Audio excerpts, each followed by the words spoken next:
Leonardo বোনাচি বিশ্বৰ এজন প্ৰখ্যাত গণিতজ্ঞ লিওনাৰ্ডো বোনাচি হিন্দু আৰবী সংখ্যা পদ্ধতিক ইউৰোপত জনপ্ৰিয় কৰি তোলাত বিশেষ ভূমিকা লৈছিল। বেছিভাগ লোকে অৱশ্য তেওঁক ফিবোনাচি নামেৰেহে জানে। তেওঁৰ নামেৰে এক বিশেষ সংখ্যা শ্ৰেণীক ফিবোনাচি শ্ৰেণীৰ সংখ্যা বুলি জনা যায়। 1170 চনত ইটালীত লিওনাৰ্ডো বোনাচিৰ জন্ম হয়। তেওঁৰ দেউতাক গুগলিয়েমো বোনাচি এজন ধনী ইটালিয়ান সদাগৰ আছিল। কিছুমানৰ মতে গুগলিয়েমো বোনাচি পিছাৰ বাণিজ্য দূত আছিল। তেওঁ উত্তৰ আফ্ৰিকাৰ আলমোহাদ বংশৰ চুলতানী সাম্ৰাজ্যত এতিয়াৰ আলজেৰিয়াত অৱস্থিত বুগিয়া নামৰ এক বাণিজ্য বন্দৰ চলাইছিল। ফিবোনাচিৰ পৰিয়ালৰ বিষয়ে আন এক উল্লেখ পোৱা যায়। টবিয়াছ টাণ্টজিক নামৰ এজন গণিতজ্ঞই তেওঁ লিখা এক কিতাপত চমুকৈ ফিবোনাচিৰ বিষয়ে উল্লেখ কৰিছে। তেওঁ লিখা মতে ফিবোনাচিৰ দেউতাক এজন নিম্ন পৰ্যায়ৰ কেৰাণী আছিল। তেওঁক সকলোৱে বোনাচিও উপনামেৰে মাতিছিল, যি সহজ সৰল বা অকৰা মানুহক বুজাইছিল। ফিবোনাচি শব্দৰ অৰ্থ হ'ল তেনে সহজ সৰল বা অকৰা লোকৰ সন্তান, আৰু সেইবাবে লিওনাৰ্ডো বোনাচিয়ে ফিবোনাচি নাম পাইছিল। পাছে ফিবোনাচিৰ ব্যাখ্যাৰ বাহিৰে আন ক্ষেত্ৰত সেই বিৱৰণ গ্ৰহণযোগ্য নহয়, কাৰণ ফিবোনাচিয়ে তেওঁৰ লিবেৰ অবাচি গ্ৰন্থৰ পাতনিত দেউতাকৰ বিষয়ে নিজে লিখিছিল যে দেউতাক এজন চৰকাৰী বিষয়া আছিল আৰু পিছাৰ সদাগৰসকলৰ বাবে স্থাপিত বুগিয়া কাষ্ট মহায়ুচৰ পৰিচালনা তথা তত্বাৱধানৰ দায়িত্বত আছিল। সৰু থাকোঁতে ফিবোনাচিয়ে দেউতাকৰ লগত ঘূৰি ফুৰিছিল আৰু বুগিয়াতে তেওঁ হিন্দু আৰবী সংখ্যা পদ্ধতিৰ কথা জানিবলৈ পাইছিল।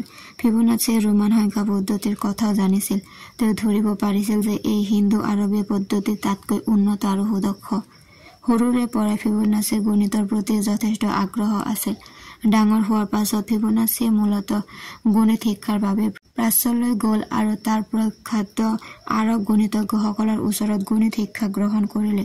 বহু কথা জানি বুজি 1200 চনমানত তেওঁ ঘূৰি আহিল আৰু 1202 চনত তেওঁ শিকা কথাবোৰ সন্নিৱিষ্ট কৰি আৰু নিজাববীয়াকৈ সেইবোৰৰ কিছু ব্যাখ্যা বিশ্লেষণো যোগ দি লিবেৰ আবাচি নামৰ এখন গুৰুত্বপূৰ্ণ গণিত বিষয়ক গ্ৰন্থ ৰচনা কৰিছিল। এই কিতাপখনে হিন্দু আৰবীয় সংখ্যা পদ্ধতিক ইউৰোপত জনপ্ৰিয় কৰি তুলিছিল।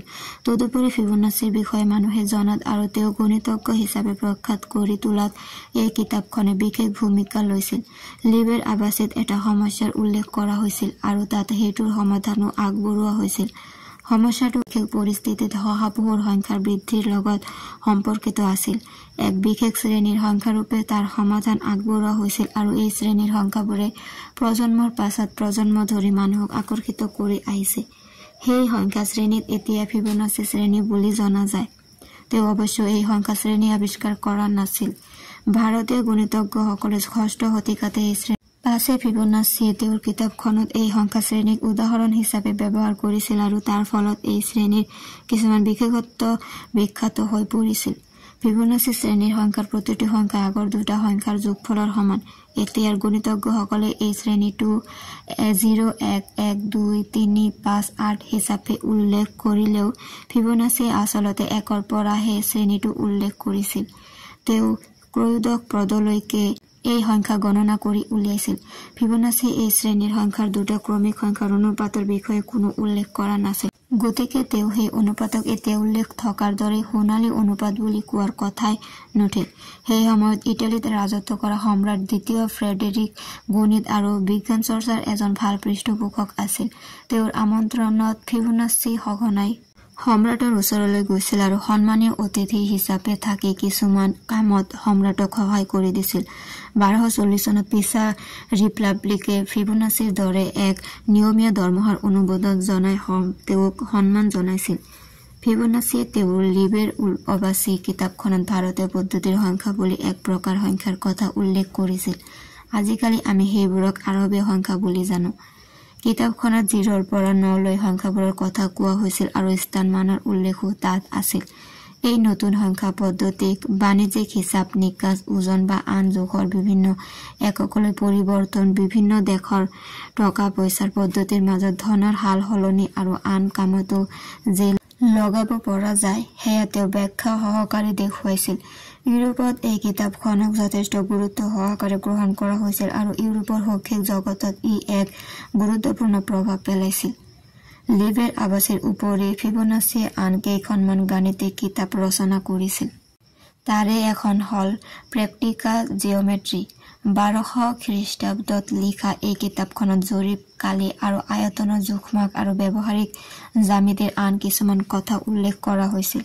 এই গ্ৰন্থখনৰ বাৰ্নাবাছ হিউজে কৰা ইংৰাজী অনুবাদ 2008 চনত প্ৰকাশিত হৈছে। ফিবোনাচিয়ে 1225 খ্ৰীষ্টাব্দত ফ্লছ নামৰ আন এখন কিতাপ লিখিছিল। ইয়াত সেই সময়ৰ আন গণিতজ্ঞসকল উত্থাপন কৰা কিছুমান সমস্যাৰ সমাধান আগবঢ়োৱা হৈছিল। তাৰ পাছত ফিবোনাচিয়ে লিবেৰ কোৱাড্ৰেটাৰাম নামৰ যিখন কিতাপ লিখিছিল, সেইখন তেওঁ সম্ৰাট দ্বিতীয় ফ্ৰেডেৰিকলৈ উৎসৰ্গা কৰিছিল। এই কিতাপখনত ডায়ফেণ্টাইন সমীকৰণ সম্পৰ্কত আলোচনা কৰা হৈছিল। তাৰ উপৰি তেওঁ বাণিজ্যিক গণিত বিষয়ক ডিমেনৰ গুইছা নামৰ এখন কিতাপ আৰু ইউক্লিডৰ এলিমেণ্টছ গ্ৰন্থৰ বিষয়ে আলোচনা কৰা কমেণ্টেৰী অন বুক এক্স নামৰ আন এখন কিতাপ ৰচনা কৰাৰ কথা জনা যায় যদিও সেই কিতাপ দুখন এতিয়া পাবলৈ নাই। ফিবোনাচিৰ মৃত্যু কেতিয়া হৈছিল সঠিককৈ ক'ব পৰা নাযায়। সম্ভৱ 1240 পৰা 1250 খ্ৰীষ্টাব্দৰ ভিতৰত পিছত তেওঁৰ মৃত্যু হৈছিল। ফিবোনাচিৰ মৃত্যুৰ পাছতো ফিবোনাচি সংখ্যাৰ লগত থকা সম্পৰ্কৰ বাবে কিছুমান গাণিতিক সূত্ৰ আৰু আইডেণ্টিটিক ফিবোনাচি নামেৰে নামকৰণ কৰা হৈছে। তাৰ উদাহৰণ হ'ল ব্ৰহ্মগুপ্ত ফিবোনাচি আইডেণ্টিটি।